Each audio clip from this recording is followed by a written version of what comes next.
आप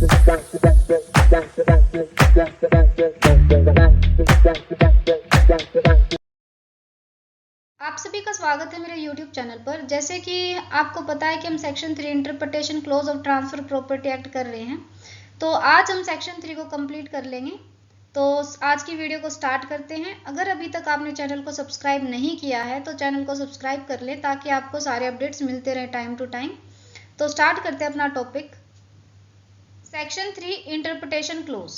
हमने डिस्कस किया इमूवेबल प्रॉपर्टी, साथ में मूवेबल प्रॉपर्टी डिस्कस किया था। उसी वीडियो में हमने पढ़ा था attach to the earth. Then हमने पढ़ा instrument, attested, registered, actionable claim, और आज हम करने वाले हैं a person is said to have notice. और इसके बाद हमारा सेक्शन 3 जो है वो हो जाएगा कंप्लीट। अब हम पढ़ेंगे नोटिस। नोटिस का मतलब है जानकारी, मतलब कि नॉलेज और इंफॉर्मेशन ऑफ अ फैक्ट, उसे हम बोलते हैं नोटिस। जब हम ये डेफिनेशन पढ़ते हैं तो देखिए इसमें बताया गया है कि जो नोटिस है वो एक्चुअल हो सकता है या कंस्ट्रक्टिव हो सकता है। A person is said to have notice of a fact when he actually knows that fact, और when but for willful abstention from an inquiry or search which he ought to have made or gross negligence he would have known it। अब जो starting की line है ये बात करती है actual notice की, और ये जो लास्ट की दो लाइनें हैं ये बात करती है कंस्ट्रक्टिव नोटिस की। अब हम समझते हैं कि एक्चुअल नोटिस क्या है और कंस्ट्रक्टिव नोटिस क्या है। एक्चुअल नोटिस का मतलब होता है कि किसी व्यक्ति को किसी फैक्ट की बिल्कुल क्लियर जानकारी है, यानी उसने खुद देखा है या किसी ने उसे डायरेक्टली बताया है या डॉक्यूमेंट्स पढ़कर उसे पता चला है। इसे मैटर ऑफ फैक्ट कहा जाता है, मतलब कि आप इसे कोर्ट में प्रूव या डिसप्रूव कर सकते हैं बेस्ड ऑन एविडेंस। इसके कुछ की एलिमेंट्स हैं कि जो इंफॉर्मेशन है वो डायरेक्ट होनी चाहिए, जो नॉलेज दी गई है वो डेफिनाइट होनी चाहिए, मतलब कि बिल्कुल क्लियर और स्पेसिफिक होनी चाहिए, कोई डाउट नहीं होना चाहिए। Knowledge by concern parties. Actual notice उन्हीं लोगों की नॉलेज को माना जाता है जो ट्रांजैक्शन से जुड़े हैं, ना कि किसी बाहरी व्यक्ति की। And the fourth one is knowledge must relate to the same transaction. जो जानकारी है वो उसी ट्रांजैक्शन से जुड़ी होनी चाहिए, किसी अनरिलेटेड बात को एक्चुअल नोटिस नहीं माना जाएगा। अब देखिए ए है, ए ने बी से एक प्लॉट खरीदना है जिसके ऊपर सी का पोजेशन है। सी ने नोटिस बोर्ड पे लिखा है disputed property under litigation by C. अब यहाँ पे जो सी ने बोर्ड लगाया है उसने एक क्लियर इंफॉर्मेशन दे दी है। उसके अलावा जो इंफॉर्मेशन है वो बिल्कुल स्पेसिफिक है कि लिटिगेशन के बारे में बात की गई है।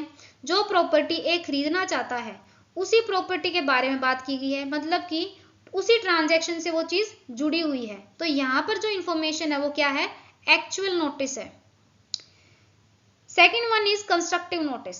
कंस्ट्रक्टिव नोटिस मतलब जब किसी व्यक्ति को किसी फैक्ट के बारे में एक्चुअली पता नहीं होता, लेकिन सर्कमस्टांसेस ऐसे होते हैं कि उसे पता होना चाहिए था।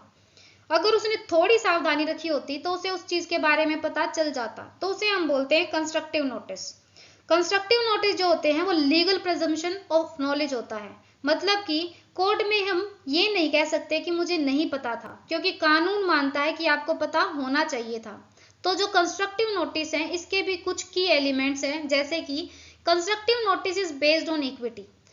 Second one is court reads that under the circumstances he must be deemed to have knowledge, and the third one is this is called legal presumptions by court. Legal presumption cannot be denied, मतलब आपको पता ही होना चाहिए and that's final. And the fifth one is constructive notice is no more than a evidence of notice, मतलब कि ये एक evidence होता है जो इतना स्ट्रॉन्ग होता है कि कोर्ट उसे मान लेता है। Sixth one is so violent that the court will not even allow of its being controverted, मतलब कि ये प्रिजम्पशन इतनी स्ट्रॉन्ग होती है कि कोर्ट इस पे बहस के लिए भी अलाउ नहीं करता, मतलब इसे चैलेंज नहीं किया जा सकता। जैसे कि ए ने एक जमीन खरीदी लेकिन उसने रजिस्टर रिकॉर्ड में चेक ही नहीं किया कि इस प्रॉपर्टी का क्या स्टेटस है। रजिस्ट्री ऑफिस के रिकॉर्ड में उस जमीन पर पहले से किसी का मॉर्टगेज रिकॉर्ड है, ए ने चेक नहीं किया और कहता कि भाई मेरे को पता नहीं है, तो यहाँ पर कोर्ट कहेगा कि आपको पता होना चाहिए था, तो उसे हम बोलते हैं constructive notice. Legal presentation of constructive notice is made by court under the following circumstances. First one is willful abstention from an inquiry or search. Second one is gross negligence. Third one is registration of notice. Fourth one is actual possession as notice of title. And the fifth one is notice to agent is notice to principal. ये जो तीन चीजें हैं इनको हम next slides में पढ़ेंगे। इनको आप समझ लीजिए। Wilful abstention from an inquiry और सर्च। एब्सटेंशन का मतलब होता है कि जानबूझकर किसी काम से दूर रहना या उसे न करना।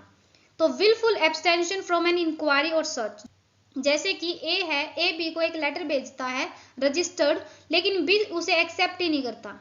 इसका मतलब ये है कि बी को पता है कि उस लेटर के अंदर क्या लिखा हुआ है, लेकिन फिर भी वो उस जानकारी को नहीं लेना चाहता। तो that is wilful abstention from an inquiry और सर्च। ग्रॉस नेग्लिजेंस का मतलब ये है कि आप उस चीज को पता कर सकते थे लेकिन आपने किया नहीं। जैसे कि ए है, ए ने कोई प्रॉपर्टी खरीदी और उसने रजिस्ट्री ऑफिस में जाके चेकआउट ही नहीं किया उस प्रॉपर्टी का रिकॉर्ड, तो वो ग्रॉस नेग्लिजेंस है। आपको पता होना चाहिए था लेकिन आपने पता नहीं किया।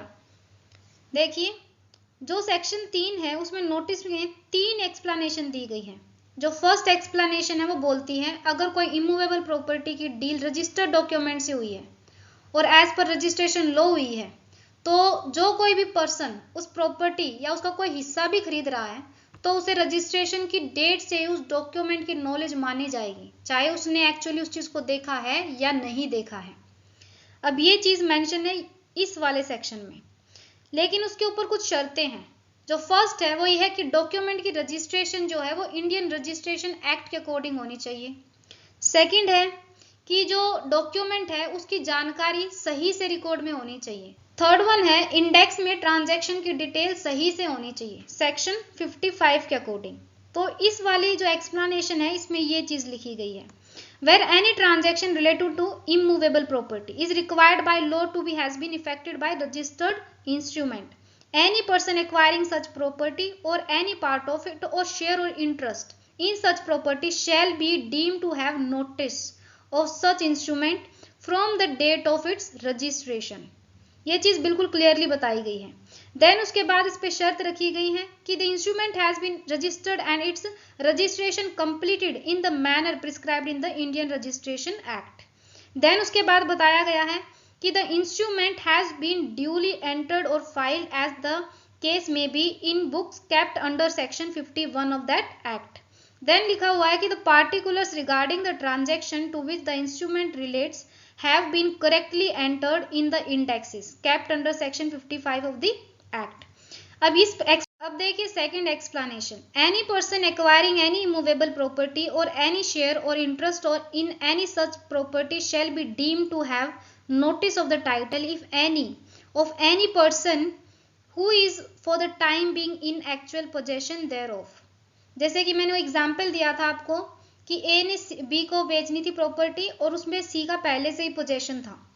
तो अगर कोई भी व्यक्ति है, अगर कोई प्रॉपर्टी खरीदता है तो उसे पता होना चाहिए कि उस प्रॉपर्टी का पोजेशन किसके पास है। पहले ये चीज क्लियर नहीं थी, लेकिन अमेंडिंग एक्ट 1929 के बाद इस चीज को क्लियर कर दिया गया है कि any person who is for the time being in actual possession देयरऑफ।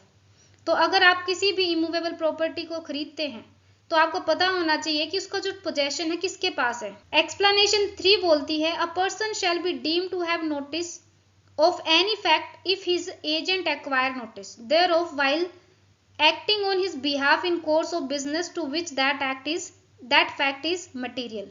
ए है, ए का एजेंट है बी। अगर किसी चीज के बारे में बी को पता चलता है तो ऑब्वियस सी बात है कि ए को उस चीज के बारे में पता है। And the next one is provided that अगर कोई एजेंट है, अगर जानबूझ के किसी चीज को छिपाता है प्रिंसिपल से, तो उस चीज के लिए सर्कमस्टांसेस अलग होंगे। तो इसमें लिखा हुआ है कि agent fraudulently conceals the fact the principal shall not be charged with notice thereof as against any person who was a party to or otherwise cognizant of the fraud. तो आज की जो वीडियो थी इसको अभी यहीं पर एंड करते हैं। हमने आज की वीडियो में सेक्शन 3 को कंप्लीट कर लिया है। हम मिलेंगे नेक्स्ट वीडियो में और डिस्कस करेंगे सेक्शन 4। अगर वीडियो अच्छा लगा है तो चैनल को सब्सक्राइब करें, लाइक करें वीडियो को और शेयर करें।